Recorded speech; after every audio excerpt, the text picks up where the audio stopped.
Hello, I'm Raul Castillo, and I play Mikey Guzman in Army of the Dead. I hope you're enjoying Justice Con, and I can't wait to share the film with you guys next month. What's up, nerd family? This is Enosh from Poindexter Lounge, and it is an awesome day here at Justice Con 2021. I hope that you have enjoyed the entire weekend. It has been a fabulous weekend. All the panels have been excellent. And today is Army of the Dead Day, and it has been excellent. Wonderful panels and a lot of laughs and a lot of good times. But we have come to an awesome moment. And ladies and gentlemen, I am excited to bring you my guest today. He is a 6-time world champion, as well as many other titles and accolades throughout his wrestling career. He has appeared in numerous movies and TV shows, including the very popular role of Drax the Destroyer in the Marvel Cinematic Universe. He can be seen in the upcoming Zack Snyder film, What We're All Here For, Army of the Dead, in select theaters on May 14th, and of course on Netflix on May 21st. As the character of Scott Ward. Will you please welcome with me to Justice Con 2021, the man himself, Dave Bautista. Dave, so good to have you here, man. Yeah, thanks for having me. Absolutely. Welcome to Justice Con. I just got to tell you right up front, I think they picked me because I'm a big wrestling fan. And also I'm just a fan of your work. I think that you do a great job. And like I was telling you just before we went on, my boys, I have 3 boys and my wife, and my boys, they really got into wrestling when they were younger, and everything was wrestling. Everything was wrestling, man. They had all, all the figures. That's all they wanted. Every Christmas was wrestling. Every birthday was wrestling. And so they thought it was really cool when, and now they're 15, 16 and 18. So, but, and they still into it? Oh yeah, they're still into it. Now, they're older, so I went through many different phases of wrestling. Probably like 4 or 5 different phases in and out. Sure. And you were definitely a huge part of that. And when it was just really, really awesome and kicking. And I just really appreciate you, man, and all you've done. And then of course your transition to acting in the Marvel Cinematic Universe and just other things. And so we're really glad to have you here, Dave. Yeah, thanks for having me. I miss cons. Like I miss cons terribly. So I'm praying for the day that we're all actually grouped together in a big convention center somewhere, actually interacting with each other. I miss those days. I miss the simple things. I miss going to the movies and sporting events and Comic Cons. I miss all that stuff. So hopefully we're on our way back there. Like I told you, I got my 2nd vaccination shot yesterday, so a little drained, but otherwise feel great. But I'm I feel like in a couple weeks I'm going to be kind of invincible again.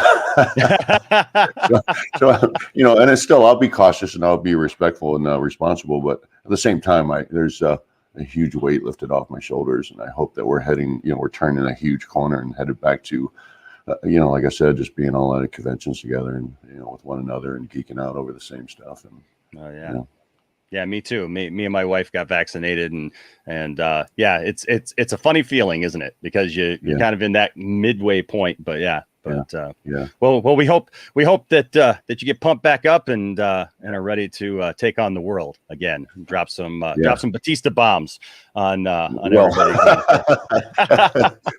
don't put that out there, man. People will jump all over that and they'll be like, "Oh, he's coming out of retirement." No, I'm not. No. It's so hard to convince people that I'm actually retired.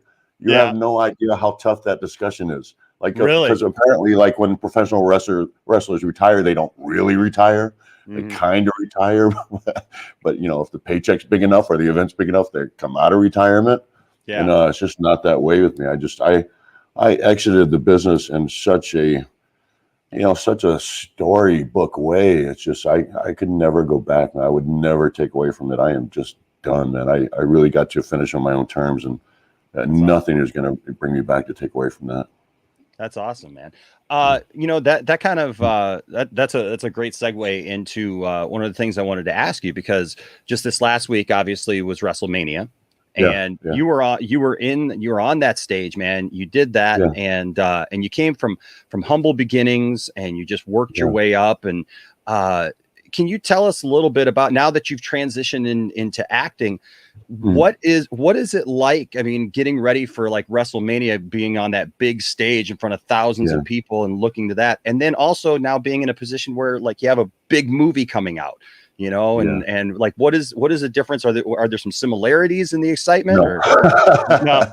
No, they couldn't be any more different. I mean, there are some, you know, there's some stresses that come out, you know, or come with a movie release, and there's a lot of pressure, especially when you're a lead of a film, like you really want to produce, but nothing is like the pressure of WrestleMania. I've never experienced anything like it, but I've also never experienced anything like the adrenaline rush of WrestleMania. I mean, when you're performing in front of, 90, 100 people, the pressure is tremendous, but also the reward is tremendous. There's just nothing like it, you can understand why people it's such a hard thing to step away from that. It's addictive, man. I couldn't imagine ever getting that feeling from anything else other than that live performance in front of that many people who are just like just ravenous for wrestling. They just come from all over the world, to witness this. There's nothing like WrestleMania. Nothing. I've never experienced, and I've been to a lot of sporting events. I've never experienced anything as big as WrestleMania. I do want to remind everybody in the chat that we're going to try to take a couple of minutes here at the end for some of your questions. So my wife, the lovely Tiff-Tastic, is in the back, and she will be scanning the chat for the questions that you have. So if you do have questions, you can put them in the chat, and we'll bring her here in at the end, and hopefully have a couple of minutes for that.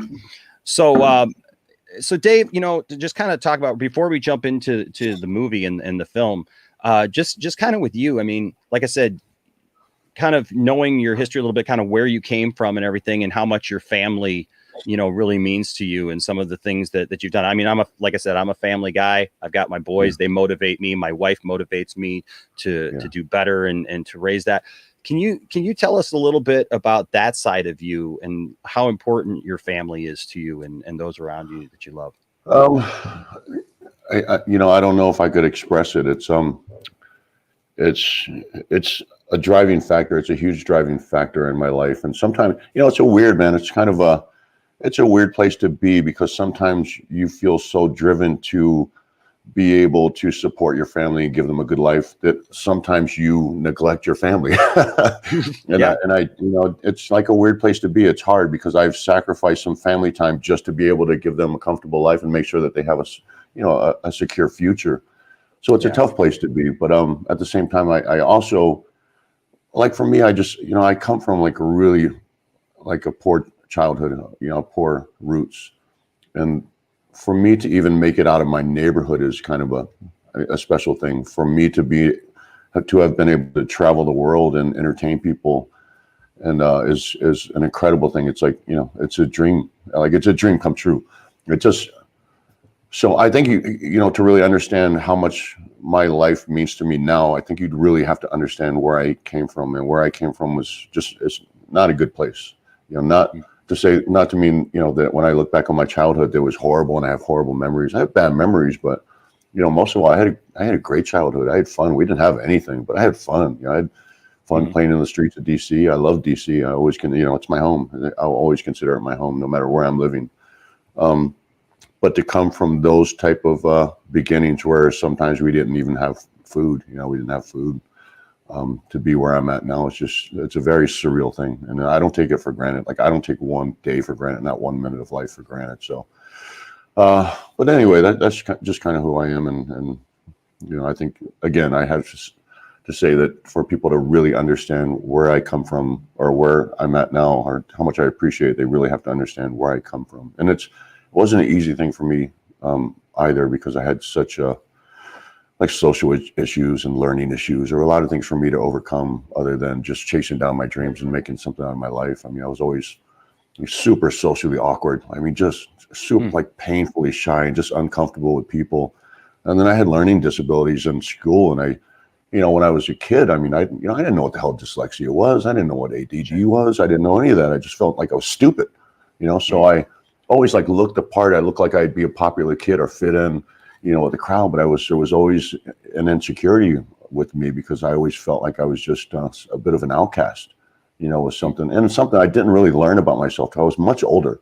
And this was stuff I had to kind of figure out on my own, and then, talk to people about, and, so and be diagnosed. But when I was younger, I just, I thought I was big and dumb, I learned well verbally, but for me to sit down and read a book was a nightmare,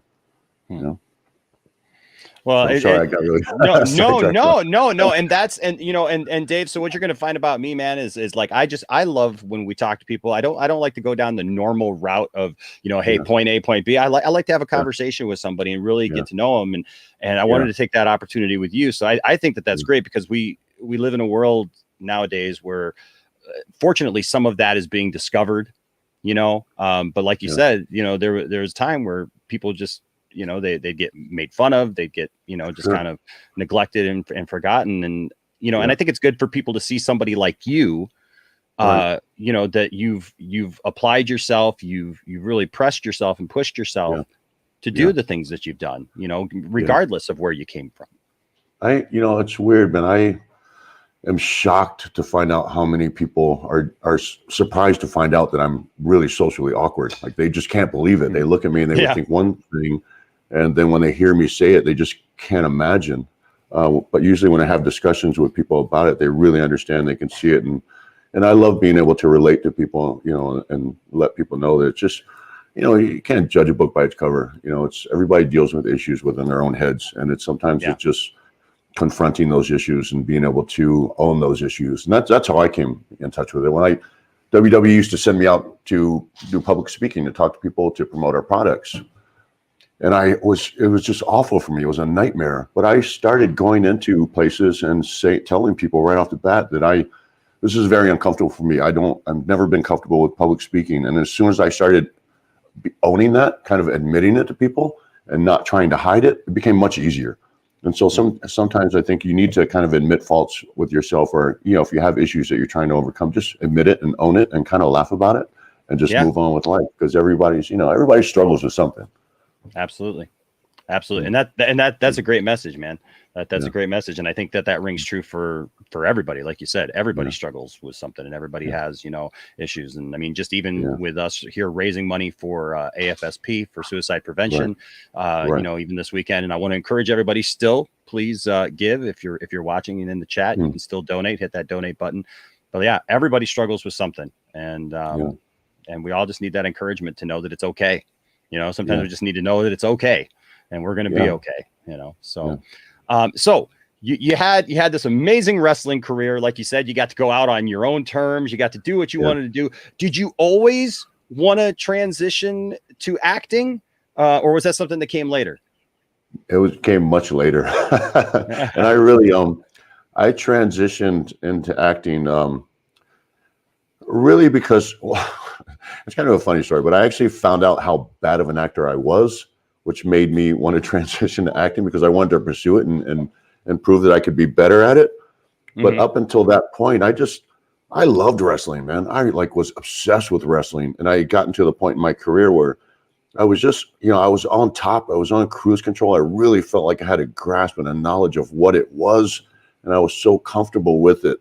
But I just, I think, sometimes you need a new passion in life, something that drives you. I think, it's kind of a good way to stay young. And I tell people all the time that if you can actually find something you're passionate about and make a living from it, then you're living your best life. And that's what I've been able to kind of stumble on. I've stumbled on things and sometimes out of spite, I wanted to prove that I could be better at something, and then just become so obsessed with it that it becomes like, such a passion, and it drives me. So that's kind of where I'm at now with acting. When I learned how bad I was at it, I became obsessed to get better. And when I became obsessed to get better, all I wanted to do was be a great actor. Like, all I wanted to do was be a great actor. And I've been super fortunate, because I've been able to work with really, really talented people. And because I don't have a background in drama, I didn't go to theater school. I didn't have the luxury of doing that. I started this very late. But because I've been able to work with such talented actors and such talented directors, they've kind of fast tracked me. And I'm really, I'm not afraid to ask questions. I'm also not afraid to put myself in a student role. It's how I got ahead in wrestling, and it's how I've gotten ahead in acting. I just, I pick people's brains, and I observe a lot. And sometimes I just observe and process. And I think that, it's sometimes if you want to get ahead at something, you're never going to go wrong if you are humble about it and put yourself in a student role, no matter where you're at in life, if you want to get better at something, because that's just the way you learn. You know, just don't ever, you know, have that pretense where you feel like you know everything. You know, be open to learning, and, you know, from everyone. Every film I've been on, I've taken something away from it. Even actors that aren't like super famous, they're not known. I've learned a lot from, you know, very underrated, you know, talents, people who haven't gotten awards, that are great actors, but they haven't had a vehicle to launch them. But just super, super talented people. And have gotten advice, and I've picked their brains, and I've, you know, obviously it's done me well. Yeah, man, you're doing great, man. You're killing it. You know, I mean, I know that you had a lot of roles, but then obviously you landed, you know, the role of Drax in Guardians of the Galaxy, and I mean, really, that's where I started noticing, because I had seen you in a few things here and there, you know, but man, when you nail Drax, and I'll say this, so I know that there's a lot of people watching this who are big DC fans, obviously Zack Snyder and everything like that, and I'm a huge DC fan, but I'll be honest with you, that's awesome, Yeah. But I got to tell you, man, like my favorite MCU movies, man, are the Guardians movies. Because and what's funny is, my wife will tell you this, my wife I know is probably laughing at me in the back right now, because when I first saw the trailer, I thought, uh-oh, man, talking raccoons, talking trees, oh no, what are people going to say about this, right? You know, and then I remember just going to see that movie, and it was like, wow, you guys knocked it out of the park. You just had that chemistry. The entire cast had that chemistry. How did you feel when you got that role? Oh, I broke down in tears. I literally broke down in tears, because I really had to fight for that role. It took me months of auditioning and screen tests. And I was driving. I was on my way to the gym when I got the call. And it was my manager. He said, "Hold on, I'm going to get my agent, Brett Norrisberg at the time, get him on the phone." And I thought they were calling to tell me that I didn't have the role. So my heart just started beating and beating. And when they told me that I had the role, I'm getting emotional thinking about it. I just literally broke down, because for one, I knew that it was going to get me to where I needed to be. And at that point, I was broke. I'd lost everything I had made in wrestling. I lost all my money. I lost my home. I lost everything. And I was so desperate. And I had just gotten an agent, because I couldn't even get an agent. I couldn't get an agent. I couldn't get auditions. I was just, I was going nowhere, and it was killing me. And I wouldn't go back to professional wrestling until I accomplished what I set out to do in films. And so getting that part, and I always tell James this, getting that part didn't just change the trajectory of my career, it changed the trajectory of my life, because my life changed after that, and people started looking at me differently. And that role, it's like one role led to another, but that role opened up the door to get Blade Runner, another role that I had to fight for. Yeah. When I got that role, and between the two roles, I mean, doors just started opening, man, because people started seeing me and seeing, you know, my acting range, and seeing that I could carry this part and that part, and I wasn't afraid to step into smaller parts. And so they started considering me for parts that were taking away my physicality, and start looking at me as an actor, which is what I set out to do. And so it's weird that movie, man, it is so special to me. And you're right, I think everybody was wondering about that film, how would it do? And I read more than a few articles, if, you know, is this going to be Marvel's first big flop? And everybody was speculating, and there were a lot of people who weren't happy about me being cast as Drax either. But nobody on that set gave it a second thought. We were so confident, we were so in a groove, and we just melded so well together, and we bounced off each other. So it was just, it really was perfect. Like, it was a perfect storm. With our director, with our cast, with Marvel behind us, it was really magical. Like, I'm so proud to be a part of that history. And I think, somebody asked me once in an interview, and they said this to me, and I'll never forget it, but they said, "How does it feel knowing that people, in 30 years are going to look at Guardians of the Galaxy the way we look at Star Wars?" And I was like, holy crap.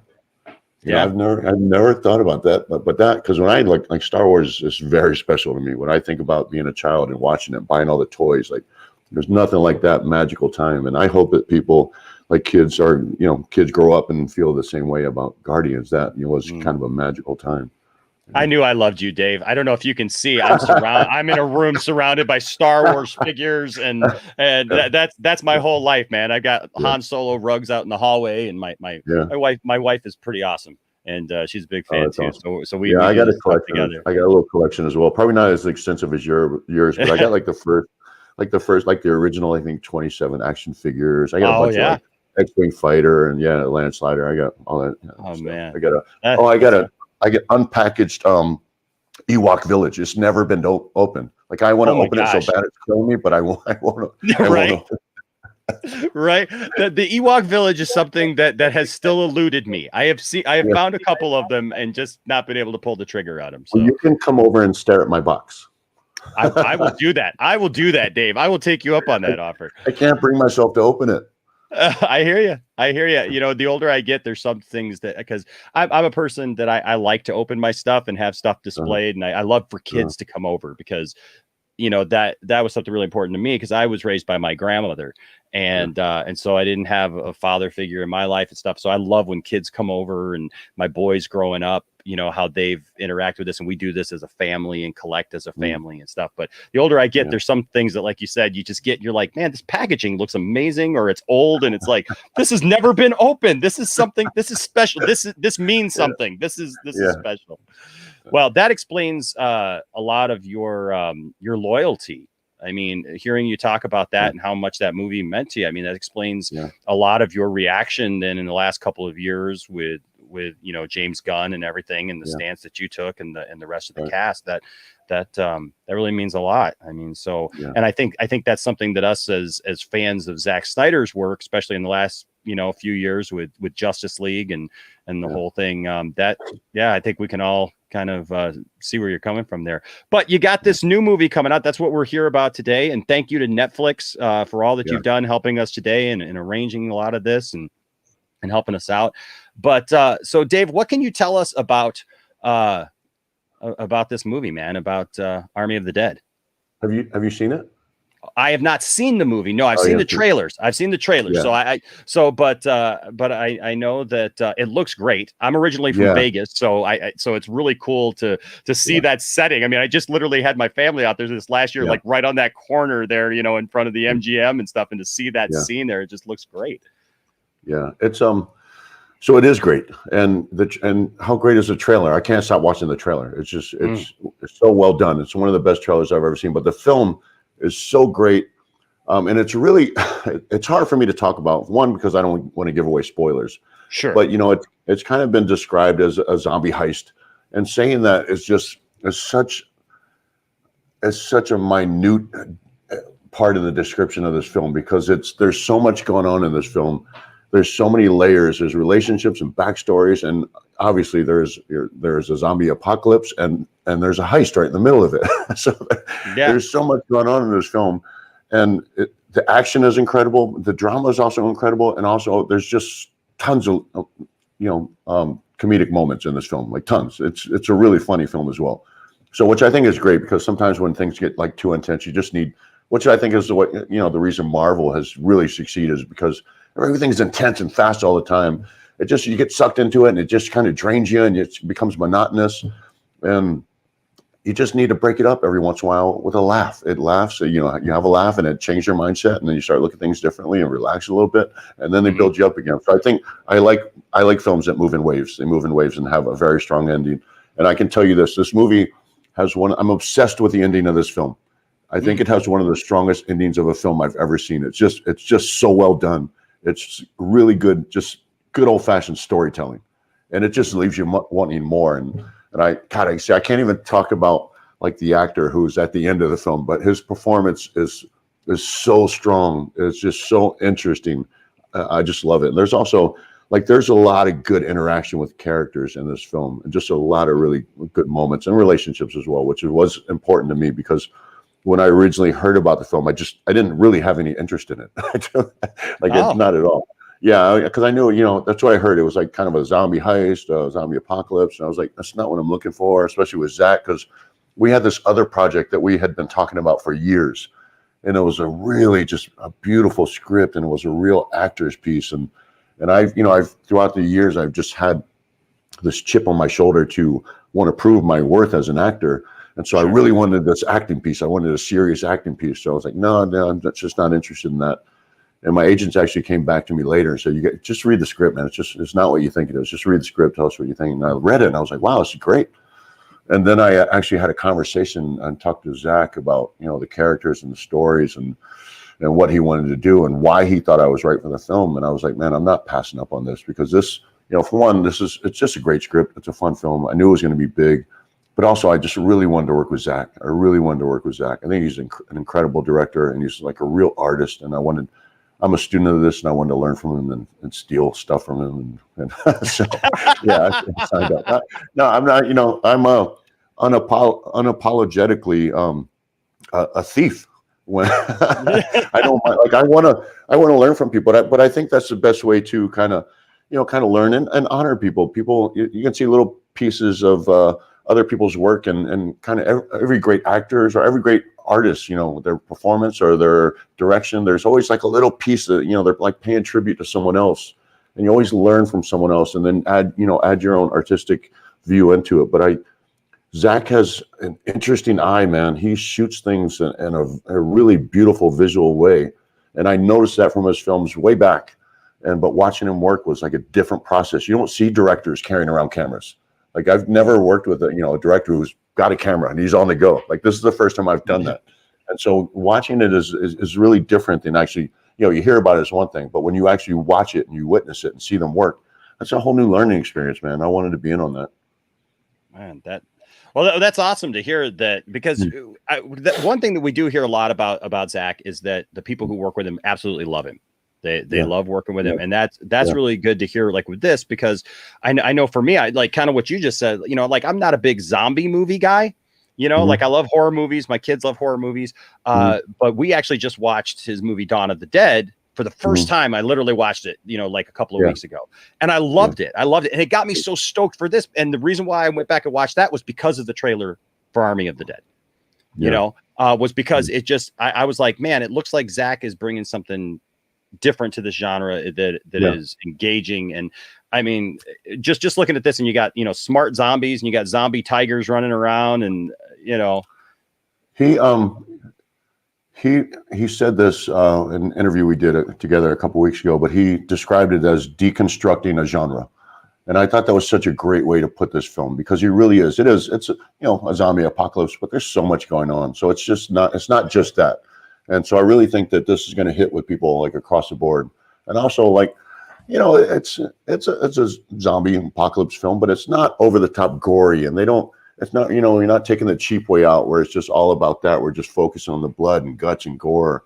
I mean, there's so many more layers to this film. So I think it's head and shoulders above like your, basic, zombie apocalypse film, but it's just got a different feel to it. And there's so many eyebrows up moments in it, man. I love it. I'm very proud of this film, like really proud of this film.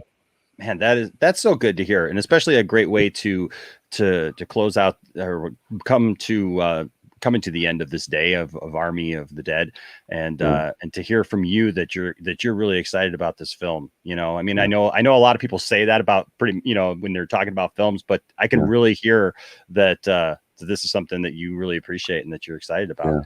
I'm going to, we only got a couple minutes left, but I want to maybe try to get a couple of questions, and I'm gonna bring in my lovely wife, Tiff-Tastic. Hello, Dave. Nice to see you. And I want to say I love your humor. I love the way that you responded to everyone on Twitter when they wanted to, fan cast you as Kilowog. I loved your response. I love your humor. So I don't know if anybody ever picked up on that, but I always notice whenever I'm fan cast as a character, it's always a character who's like, half beast, or his face is half melted, or the big, scary, gory guy. I was like, why am I always that guy? Like, exactly. I don't know, man, because you just when you came in on the screen, man, it's like you got your hat, you got your glasses, like you're looking cool and everything. It's like that's not the vibe that I get from you at all. So. And like somebody's got to find me attractive. I can't always be like that guy with a melted face. Right. Well, I have a fun fan question. I have one from actually Joey Moreno. And he says, if you could choose who you could play in the DC universe, who would that be? Oh, it would be Bane all day long. I've made no, secret about this. I want to play Bane so bad. I want to play Bane so bad. I went to Warner Brothers, had an appointment with them, had an appointment with DC, walked in the door and said, I want to play Bane. I'm not kidding. They were a little like, whoa, whoa, we're not even casting Bane. I was like, I don't care. I'm playing him. I want a movie. Well, I want it now. Exactly. But it'd be that. Otherwise, I would really take a look at Lobo. I'd really be interested in if somebody came up with a Lobo film. I'd be all over that. Yeah. Oh my gosh, that would be awesome. I think those two characters I would dial in on, but Bane all day long. It would be a dream character for me. You would barely need the voice modulator. Yeah. But there's so many different, factors about Bane that I love. Like a lot of people, I think, they overlook that. Obviously, Bane is huge and enormous and terrifying, and ominous and threatening. But he's also like freaky intelligent, which interests me more, because when you get someone who physically looks just terrifying, but also back that up with a super intelligence, and that is a character who's that physically intimidating, but also soft-spoken and confident and intelligent. Like, that's interesting to me. Definitely. Yeah. All right, Tiff, we got something else here. Maybe any Army of the Dead questions? I do have an Army of the Dead question. It was actually from Kyle Arking. He said, what type of training do you need to do to prepare for movies like Army of the Dead? We did well, obviously, I train physically all the time. I've done martial arts for too many years, more years than I can remember. But we did train with a couple former Navy SEALs on I wish I had their names off the top of my head, but I can't think of them. I'm really embarrassed. Steve and I can't remember. So now I feel awful. Thanks, Tiff. We did do some firearms training with a couple Navy SEAls. They're buddies of Zack's, and it was really interesting because I learned a lot. And I'm not like a huge, I'm more of a hobbyist as far as guns go and firearms, but we really did learn a lot, and about firearm safety as well. So it was interesting getting kind of that education in it from a different viewpoint. And then again, when I got home, I haven't picked up a firearm since I got home from Army. It's interesting learning, though. I'm always up for an education, so we did do that type of training. Sorry, I made that answer really long and also gave a field trip. That's okay, sir. I didn't mean to make you feel bad, but if it makes you feel better, you were making me tear up listening to your story, so I really appreciate that. Well, do you have maybe one more Army of the Dead question? Well, it's not really Army of the Dead, but Peter Rabbit's Defender is the name of the person. Says, what is the hardest role that you ever portrayed in any movie? They also said they loved your performance in Blade Runner 2049. Is looking forward to Army of the Dead and also possibly Dune. Oh yeah, I'm excited about Dune as well. I think the hardest role that I've ever had was Stoop in Bushwick. And the reason I took this part, because I wanted the challenge, but we had such long takes on that film, and there wasn't luxury for edit, in which I wanted to challenge myself as an actor. But it was really challenging, like really hard, because like 12-minute takes, and if you're like 7 minutes into a take and you blow it, like you're messing up a whole day, because we were working with natural light or out running around New York City. So it's just challenging. We also had a minimal script. So a lot of times you're just trying to, fill in the gaps, the long empty gaps, which kind of interaction. And it was challenging for me. That was the hardest role I've done for an actor. And again, I'm really proud of that film. We did that film on like no budget and just a minimal script. And I came in, I agreed to do the film if they would let me just completely rearrange the character, and they were gracious enough to do it. And I had two really great directors that were giving and trusting. They let me just go and just wing stuff, and just like literally I had this whole monologue in this film, and they had no idea what I was going to say, but they just trusted me to go and do it. So I went, and it was like this 5-minute monologue that I just kind of made up, but I had like that kind of freedom. But again, it was it was a bit of a risk and a bit of a challenge, but it's a film that I'm really, really proud of. That's awesome. Well, Dave, I know that we all appreciate you taking the time out to be with us today at Justice Con, and I'll tell you what, man, I think that Army of the Dead looks absolutely fabulous. I can't wait for you guys to see it. I'm excited because you're excited. That's what I love about it. I've seen it like 5 times, sorry, and I literally, I'm not kidding. And I don't want to, like, you're going with like super high expectations, but you should. But also, I just, there's something about the end of this film that I'm absolutely obsessed with. Like, it's just, I don't know. You'll see, when you see it, you'll see what I mean. And I can't wait to hear everybody's feedback on this. But I just love the ending of this film. I love it. We're gonna have to tweet you and just be like, "You were right, Dave." Yeah. All right. Cool. Yeah. I'll look for that ending. Hashtag that ending. That ending. So everybody, obviously. Army of the Dead is coming out May 14th in select theaters. So if it's if it's in a theater near you, put your mask on, vaccine up, go see it, socially distance. That's the worst scene on the big screen. It really is. I'm going to be there. I've seen the film like 5 times, but I'll be in the theater. I guarantee you more than once. Awesome. That's awesome. And then, of course, don't forget on Netflix, we want to thank them again and all you're doing. Thank you for making this movie possible and with Zach and others and just really good. That comes out on the 21st of May. Yeah. Well, Dave, you're awesome, man. Yes. I really appreciate you. I appreciate your heart and I appreciate what you're doing. And I look forward to seeing you in this movie and depending upon the ending, maybe more. I know, we don't know, and we don't want to give that away, but I know I'm looking forward to Dune as well. Yeah, I know that there's a lot of complimentary material, coming out, along with Army of the Dead. Have you been a part of any of that, or can you tell us? No. No. Okay. All right. You know what I can tell you? So this is. Let me tell you how excited about, and we're going to be talking again. I guarantee you, we're going to be talking again this year. This is my year. This is why I'm so excited. Army of the Dead's going to come out, and then I'm going to be in C on Apple TV with Jason Momoa, and then I'm going to be in Dune. Wow! So this is like, baby, we're going to be talking a lot because this is all Comic-Con stuff, or this is all con stuff. Yeah, man. Well, I look forward to that. I definitely look forward to that. And so 2021 is the year of Bautista. It's the Bautista year. Someone's got to make up for 2020. Yeah. Yep. For sure. Well, you just come in, man, and you just do your thing, and you just kick butt and take names. And I know we're all really excited to see you succeed. And I'm really, really happy for you because I know a lot of people try to make that. A lot of people have tried to make that transition. And have wanted to make that transition, and some have not done it as well, and some are still trying.